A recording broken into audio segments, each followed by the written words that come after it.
Caracas, Venezuela, September 19, 2025.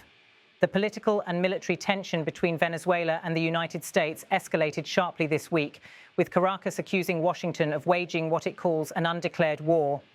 The remarks came from Venezuelan Defense Minister Vladimir Padrino López, who condemned the deployment of U.S. naval forces in the Caribbean as a direct threat to Venezuela's sovereignty. Speaking at a press briefing in Caracas, Padrino denounced the U.S. operations. He declared, "There is an undeclared war unfolding in the Caribbean where, according to him, American warships have moved aggressively under the pretext of combating drug trafficking." In one of his most forceful interventions yet, the defense minister accused Washington of executing individuals without due process. Vladimir Padrino López said, "You see how people, whether or not they are drug traffickers, have been executed in the Caribbean Sea. Executed. Without the right to defense, with so much technology and so much power, and not being able to intercept a vessel in the waters of the Caribbean Sea, the world has to be alert today." His words underscored a central message. Venezuela sees the U.S. presence not as a limited counter-narcotics mission, but as an act of aggression that puts the entire region at risk. By highlighting the deaths of those on board intercepted vessels, Padrino framed the U.S. deployment as an overreach of military force cloaked in anti-drug rhetoric.